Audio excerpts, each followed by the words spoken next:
Tigranes II nasceu por volta de 140 a.C., fruto da dinastia Artaxíada, filho ou sobrinho de Artavasdes I, e foi enviado como refém à corte parta sob o reinado de Mitrídates II. Esse período de refúgio e diplomacia forjada em silêncio foi decisivo para sua formação política. Ao retornar ao trono em torno de 95 a.C., aceitou ceder 70 férteis vales à Pártia como preço pela liberdade. Logo consolidado como rei, Tigranes anexou o reino vizinho de Sofene, subjugou a Capadócia com apoio do sogro Mitrídates VI do Ponto, e sobreveio à expansão triunfante enquanto o Império Seleucida se fragmentava.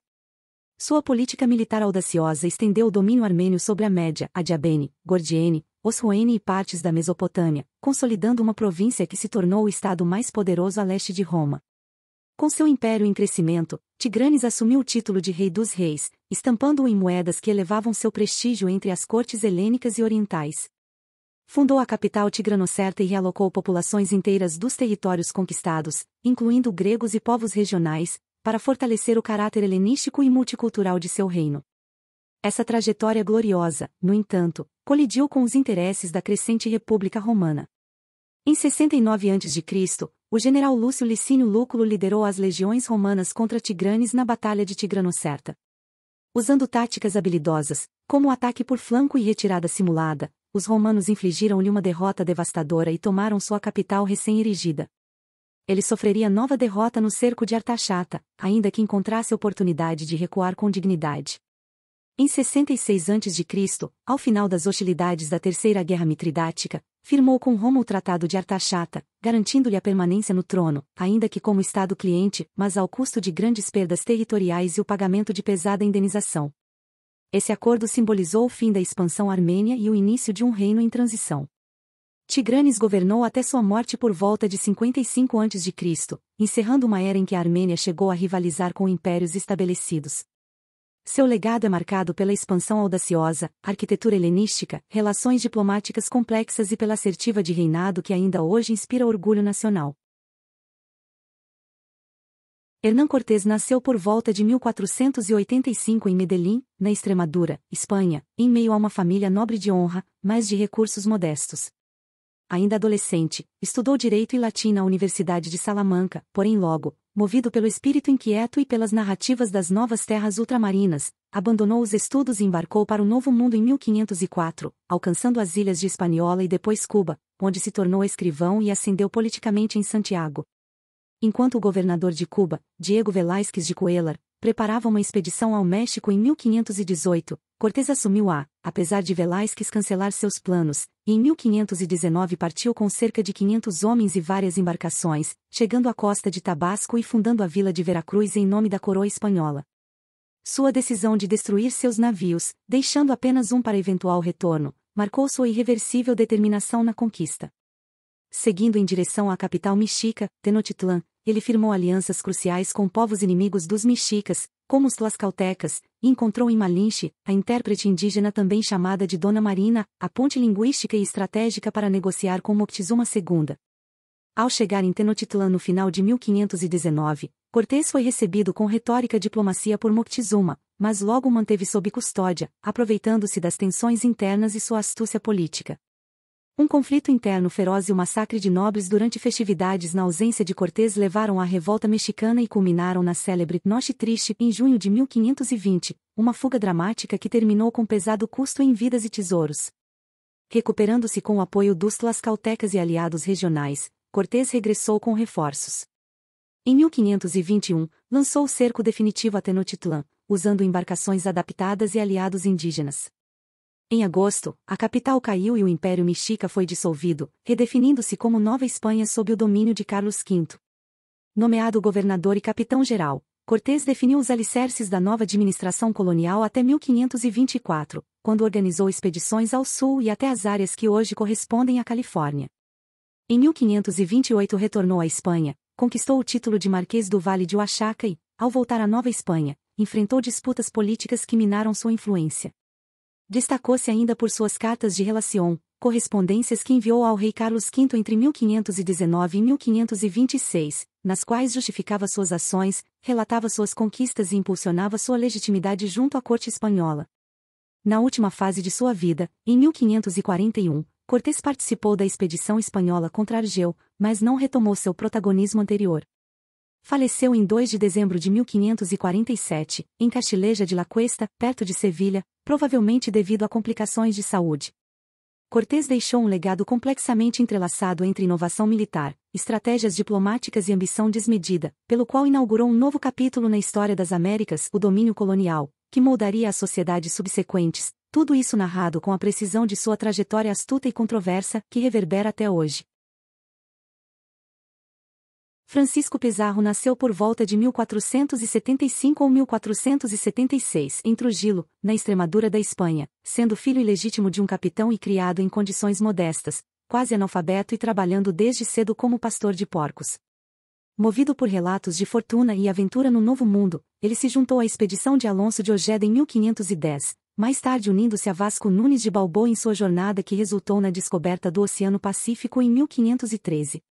De volta à colônia, Pizarro prendeu Balboa por ordem do governador, ganhando com isso o cargo de prefeito da cidade do Panamá e Verbas, o primeiro passo em direção à notoriedade. A partir daí, seu desejo de glória o levou a novas expedições. Entre 1524 e 1526 tentou explorar a costa da América do Sul com Diego de Almagro e o padre Hernando de Luque, experimentando dificuldades até obter informações sobre o fabuloso Império Inca, rico em ouro e prata. Com apoio real em 1529, Pizarro recebeu autorização para conquistar o Peru, sendo nomeado governador e capitão-geral, e em 1532 partiu de Panamá em sua expedição decisiva, acompanhando-se de 3 irmãos e um pequeno contingente militar. Sua chegada a Cajamarca permitiu-lhe capturar o imperador Inca Atahualpa durante uma emboscada em novembro de 1532. Apesar de exigirem um resgate em ouro, os espanhóis executaram o imperador, marcando o colapso inicial do Império Inca. Em seguida, Pizarro avançou para Cusco, a capital inca, apoiado por aliados indígenas e tropas espanholas, consolidando o domínio espanhol sobre a região. Em 1535, ele fundou Lima, que se tornaria o novo centro administrativo da colônia espanhola no Peru. Entretanto, a ambição e disputa por poder com seu ex-aliado Almagro geraram tensões. Em 1537 houve confronto, e em 1538 Pizarro triunfou, executando Almagro após capturá-lo em batalha. Em 1541, um grupo ligado a seguidores de Almagro invadiu o palácio de Pizarro em Lima e o assassinou, encerrando sua trajetória em 26 de junho daquele ano. O legado de Pizarro é marcado por contradições profundas. Ao mesmo tempo em que transformou o Peru, fundou Lima e consolidou o Império Espanhol, ele também foi responsável pela devastação de civilizações milenares, com guerras, execuções e destruição cultural. O debate contemporâneo sobre sua figura revela uma história ainda viva, entre orgulho nacional e enfrentamento a um passado conflituoso. Maomé de Ghazni nasceu em 2 de novembro de 971, na cidade de Ghazni, então parte de Zabulistão, uma região que hoje corresponde ao Afeganistão, filho de Sabuktigin, comandante turco escravo que fundou a dinastia Ghaznida, e de uma mãe possivelmente de origem iraniana. Ele cresceu em um ambiente multicultural e militar, absorvendo tanto influências turcas quanto persas. Aos 27 anos, em 998, após uma breve guerra civil contra seu próprio irmão, assumiu o trono com o título inédito de sultão, simbolizando sua autoridade plena ainda que mantendo um vínculo simbólico com o califa abássida. Logo no início de seu governo, Maomé se firmou como um ambicioso conquistador, multiplicando suas campanhas militares e estabelecendo um império que se estendia do Irã ao Punjab, incluindo partes da Índia e da Transoxiana. Entre suas realizações militares mais notáveis estão os 17 ataques ao subcontinente indiano, nos quais saqueou cidades ricas como Mathura, Somnath e outras, usando esse tesouro para transformar Ghazni em um centro cultural vibrante e rival de Bagdá, atraindo estudiosos como Ferdowsi e Al-Biruni. A campanha de 1025 a 26 contra o Templo de Somnath, no Gujará, ilustra não apenas sua capacidade militar, mas também sua motivação religiosa. Liderou milhares de cavaleiros, transportou suprimentos por meio de milhares de camelôs, derrotou a resistência local e devastou o templo para garantir riquezas imensas para seu império. Antes, na Batalha de Peshawar de 1001, havia derrotado de forma decisiva o rei Jayapala e consolidado o domínio Ghaznida na região Gandhara. Apesar de seus objetivos expansionistas, Maomé demonstrou uma marca administrativa, patrocinando artes e educação de forma explícita. Construiu universidades, bibliotecas, mesquitas, palácios, jardins e caravansarais em Ghazni, acolheu poetas e intelectuais como Ferdowsi, Al-Biruni, Unsuri, Ning e muitos outros. Alguns relatos indicam ter tido cerca de 400 poetas em sua corte. Ainda que sua generosidade cultural fosse notável, sua relação com Ferdowsi acabou quando recusou-se a pagar o generoso prêmio prometido pelo épico Shanyami. No plano pessoal, muçulmano sunita ferrenho, Maomé via a si mesmo como a sombra de Deus na terra, exercendo poder quase absoluto e mantido vigilância constante sobre sua administração, com uma sofisticada rede de espionagem. Ele foi rigoroso com justiça interna, teria executado pessoalmente seu sobrinho por ofensa moral, mas mostrou intolerância cruel com não-muçulmanos e até com muçulmanos heréticos. Sua morte ocorreu em 30 de abril de 1030, em Ghazni, provavelmente em decorrência de malária e tuberculose. Sua perda marcou o início de um declínio gradual de seu império, que viria a sucumbir sob pressões internas e invasões, sobretudo dos seljúcidas e dos gúridas ao longo do século seguinte. Maomé de Ghazni permanece uma figura complexa e controversa. Dotado de talentos militares extraordinários, visionário no patrocínio das artes e fundação de centros culturais, mas também um saqueador implacável cujo legado desperta debates até hoje entre glória histórica e destruição cultural. Napoleão nasceu em 15 de agosto de 1769, na ilha da Córcega, em uma família nobre, mas de recursos limitados. Desde cedo mostrou aptidão e determinação, sendo enviado à França em 1779 para estudar em academias militares, onde adquiriu formação sólida e alimentou ambições além do comum. Com a Revolução Francesa fermentando, sua carreira militar decolou, destacando-se na campanha da Itália, onde derrotou austríacos e consolidou seu nome como estrategista brilhante. Em 9 de novembro de 1799, aproveitando a instabilidade política, liderou o golpe de 18 de Brumário, encerrando o diretório e assumindo o poder como primeiro cônsul de uma nova república, um movimento decisivo que pavimentou sua ascensão imperial. Não tardou até proclamar-se imperador dos franceses em 1804, coroado na Notre-Dame com uma cerimônia grandiosa que consolidou seu papel quase mítico. Na sequência, sua visão imperial se materializa no campo de batalha. Em 1805 conquista Austerlitz, sua mais famosa vitória, e logo assume o reino da Itália. Com o poder se ampliando, empreende campanhas ambiciosas, como a invasão do Egito e da Síria, de 1798 a 1801, projetando influência francesa além do continente europeu. O ponto alto da expansão se dá com a invasão da Rússia em 1812, movimento de difícil escala que se transforma em tragédia. Quase 500.000 de soldados franceses perecem entre combate, frio e fome, o que marca o início do declínio de seu império. Deposto em 1814, exila-se primeiro em Elba, mas retorna triunfal aos 100 dias e reassume o poder por breve período. Sua derrota definitiva ocorre em Waterloo, em 1815, e é exilado na longínqua ilha de Santa Helena, no Atlântico Sul. Lá, seu corpo enfraquecido sucumbe em 5 de maio de 1821, aos 51 anos. Estudos contemporâneos indicam causa natural, câncer de estômago agravado por úlceras, encerrando teorias de envenenamento que circulavam desde então. Após sua morte, foi sepultado temporariamente em Santa Helena, mas em 1840 seus restos foram repatriados e hoje repousam no Hotel des Invalides, em Paris. Por trás do soldado destemido e do governante absoluto, há um reformador. Napoleão revolucionou a organização e o treinamento militar, fundou o Banco da França, reformou o sistema educacional e instituiu o Código Napoleônico, uma codificação jurídica que inspira legislações modernas na Europa, América Latina e até nos Estados Unidos. Ele também assinou o concordato com o papado, restabelecendo relações com a Igreja Católica num contexto pós-revolucionário. Átila nasceu por volta do ano 400, nas planícies da Panonia, uma região que hoje corresponde ao território da Hungria, provavelmente como membro de uma família importante entre os hunos. Em 434, após a morte de seu tio Ruga, ele assumiu o poder em conjunto com seu irmão Bleda, herdando um império que se estendia dos Alpes até o rio Ural. Esse pacto inicial de governo conjunto logo se dissolveu. Em 445, Átila eliminou Bleda e tornou-se o único líder, consolidando seu controle absoluto sobre a Confederação Única. Sua ascensão ao poder marca o início de uma nova fase de expansões agressivas. Primeiro, ele negociou tratados vantajosos com o Império Romano do Oriente, exigindo e recebendo pesados tributos, até que acusou os romanos de quebrarem o acordo e avançou com forças hunas por regiões como os Balcãs, Mesia, Trácia e até a Grécia, devastando cidades inteiras sem tomar Constantinopla, preferindo extorsão a se arriscar contra muralhas inabaláveis. À medida que crescia seu poder, Átila voltou seus olhos para o Ocidente. Em 451, invadiu a Gália Romana, avançando sobre cidades como Ormes, Mens e Colônia, e chegou até os campos catalâunicos, onde enfrentou uma coalizão romana liderada por Aécio e visigodos.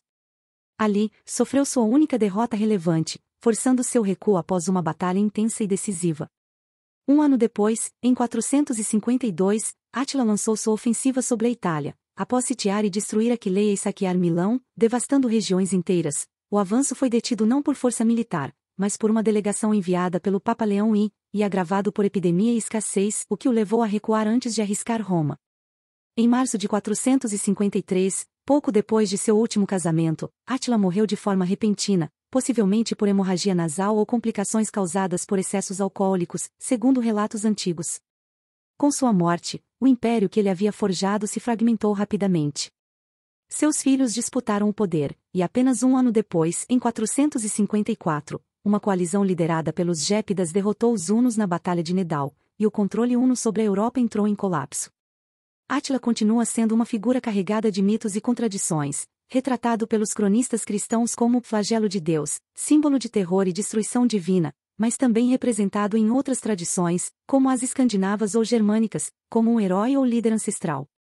Sua campanha acelerou as transformações que levariam à queda do Império Romano do Ocidente e prepara o terreno para a Idade Média Europeia. Tamerlão nasceu em 1336, na cidade de Kayes, perto de Samarcanda, no que hoje é o Uzbequistão, vindo de uma família humilde de pastores turcomanos, descendente, embora não diretamente, da estirpe de Genghis Khan. Nas origens de sua aspiração estava o desejo de restaurar o antigo Império Mongol. Ainda jovem, aliou-se a seu cunhado e derrubou o governador local para assumir o controle de Transoxiana, revelando desde cedo uma combinação de astúcia política, ferocidade militar e fervor religioso.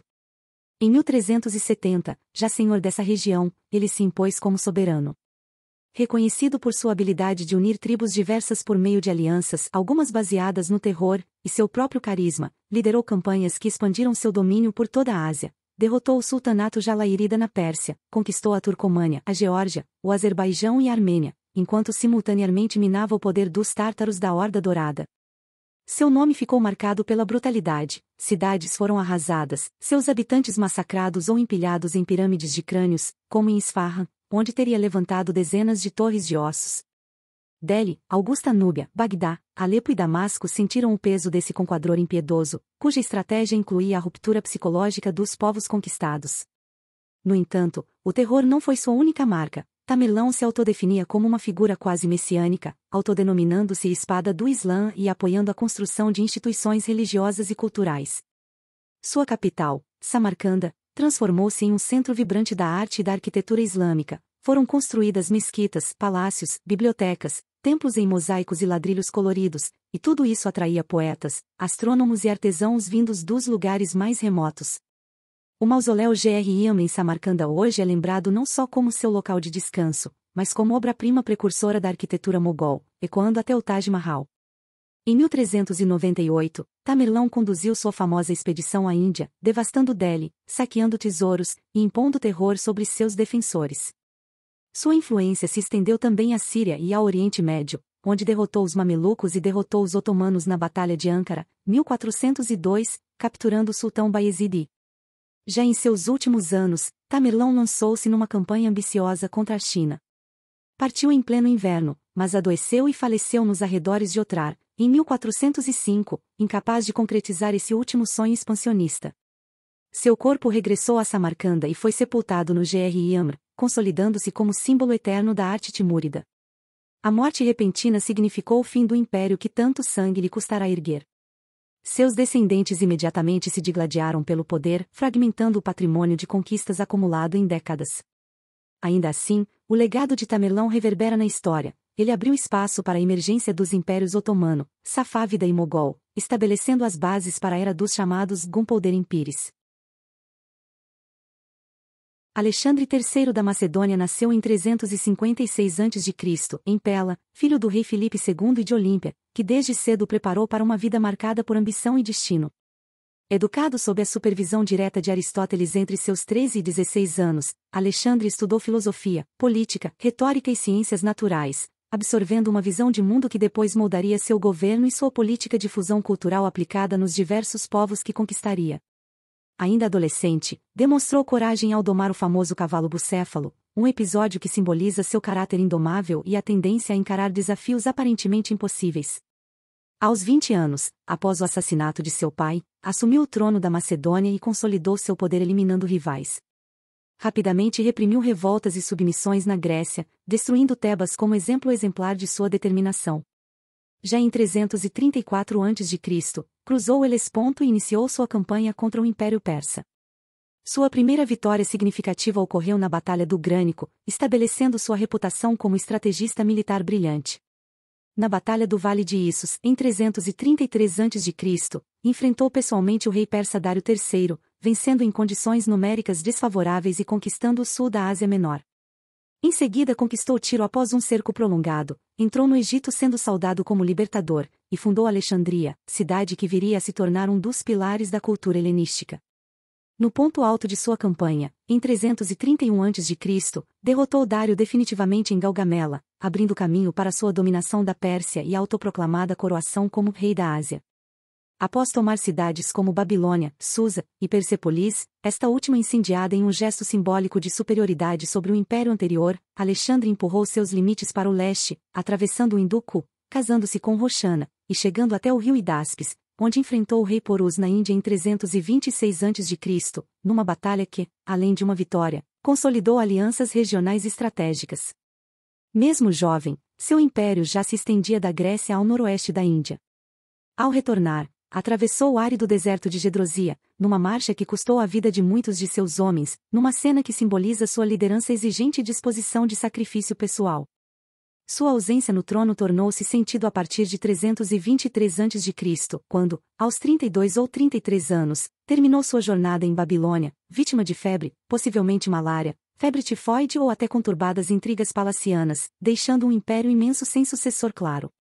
Após sua morte, seus generais, conhecidos como diádocos, dividiram o império, dando origem a reinos helenísticos duradouros como o Ptolemaico, o Seleucida e o Macedônio. O feito de Alexandre transitou além da política e do campo de batalha. Ele espalhou a cultura grega, suas ideias políticas, sua arte e sua língua por regiões distantes. As cidades que fundou, sobretudo Alexandria no Egito, tornaram-se centros de saber e comércio. Esse processo de helenização deixou marcas profundas na história da civilização. Ciro nasceu entre 590 e 580 a.C. na região da Média ou Pérsia, vindo de uma linhagem real, filho de Cambises e neto de Astíages, o rei Medo, cujos domínios cruzaria com coragem e estratégia para moldar sua ambição imperial. Ainda jovem, ele assumiu o trono de Anshan por volta de 559 a.C. e logo enfrentou seu próprio avô, derrotando-o e pondo fim ao domínio Medo, marco inicial da emergência do vasto Império Aquemênida. Com seu poder consolidado, Ciro voltou-se para as regiões ocidentais, tamanha sua ambição e visão estratégica. Em meados da década de 540 a.C., lançou-se sobre a opulenta Lídia, onde desafiou o lendário rei Creso e, após importantes batalhas, conquistou Sardes, incorporando à sua expansão territórios ricos e estratégicos ao mar Egeu. Esse foi apenas o início de sua campanha, perseverando em uma política progressiva de união e assimilação. Marchou contra o Império Neobabilônico e, em 539 a.C., tomou a Babilônia com relativa facilidade, gesto que consolidou sua fama de libertador e estrategista refinado. Esse episódio não se resumiu a um triunfo militar, mas foi marcado por humanismo e pragmatismo. O célebre cilindro de Ciro, fragmento de argila com inscrição cuneiforme, proclama seu respeito pelos deuses locais, sua reabilitação de templos e a restauração de direitos às populações conquistadas, sendo considerado precocemente como uma carta de direitos humanos, ainda que os estudiosos alertem para interpretações anacrônicas. Para além da Babilônia, Ciro permitiu o retorno dos judeus exilados e financiou a reconstrução de seu templo em Jerusalém, história que ecoa nas tradições bíblicas. Com esse legado ético e militar, o império que se estendia do mar Mediterrâneo até o rio Indo consolidou-se como o maior que se conhecera até então, integrando diversos povos sob uma administração inovadora. Ciro fundou Pasárgada como sua capital cerimonial, ergueu palácios, jardins, fortalezas e a própria tumba que hoje permanece como monumento simples e elegante no sítio arqueológico de Pasárgada, no Irã. Sua técnica de governança era marcada pelo sistema das satrapias, com autonomia regional, exército disciplinado, incluindo a famosa unidade dos imortais, e uma rede postal eficiente, características que formariam os pilares da administração aquemênida. A vida de Ciro chegou ao fim em cerca de 530 a.C., possivelmente durante uma campanha na Ásia Central, em confronto com os Masságetas, embora existam versões alternativas sobre sua morte, desde embate em Bactria até falecimento pacífico em seu palácio. Seu corpo foi sepultado em Pasargada, sob ritos que refletiam sua importância espiritual e política. A partir desse ponto, seus descendentes e sucessores, especialmente Cambises II e Dário I, continuaram a expandir e consolidar o império que seria um modelo de governança por séculos.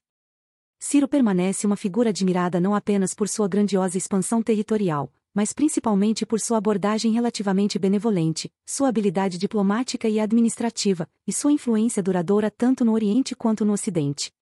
Essa combinação de êxito militar, liderança tolerante e legado institucional fez dele um soberano que inspirou formas de governo, direitos e cultura muito além de sua época. Gengis Khan nasceu por volta de 1162, conhecido inicialmente como Temujin, nas montanhas de Khenti, na Mongólia. Sua infância foi marcada por tragédias. Com menos de 10 anos, perdeu o pai, que foi envenenado, e sua família foi expulsa do clã. Temujin assumiu a liderança do grupo em condições de extrema pobreza, chegando a ser capturado e escravizado, mas conseguiu escapar e, com determinação, atraiu aliados. Contava-se que quando sua esposa Bort foi sequestrada, ele liderou sua libertação, forjando alianças que consolidariam sua reputação de guerreiro e líder. Nas décadas seguintes, Temujin derrotou rivais como os Taturos, os Querei e os Naiman, com estratégia e firmeza, até que em 1206 reuniu os chefes das tribos mongóis em um Kurultai às margens do rio Onon, onde foi proclamado Gengis Khan, o soberano universal. A partir daí, ele transformou as tribos fragmentadas dos estepes em uma máquina de guerra disciplinada. Sua força militar inovadora nasceu da combinação de mobilidade, tática e estrutura sólida. Os guerreiros formavam unidades organizadas em dezenas, centenas, milhares e tumens, 10.000 homens, praticando arqueria montada com precisão letal, realizando manobras como retiradas fingidas e ataque surpresa, além de empregar cerco e psicologia de combate aproveitando novas tecnologias e táticas de povos conquistados. Essa base poderosa permitiu-lhe lançar campanhas que se espalharam rapidamente por toda a Ásia. Conquistou o Xixia no norte da China, derrubou o Império Khavarizmiano com violência devastadora, como visto no cerco de Merv, em 1221, quando a cidade foi tomada e quase aniquilada, e avançou até o Mediterrâneo. Desde a China até a Europa Oriental, seu território cobria milhões de quilômetros quadrados, formando o maior império contíguo da história. Mas Gengis Khan não foi apenas um conquistador. Ele estabeleceu um governo funcional, dividindo seu império em ulus governados por cãs leais, adotou o Código Legal, Yasa, garantiu liberdade religiosa, aboliu penas cruéis e criou o sistema postal Yan para comunicação eficaz, medidas que impulsionaram a estabilidade, promoveram o comércio na Rota da Seda e amplitudaram o intercâmbio cultural entre Oriente e Ocidente.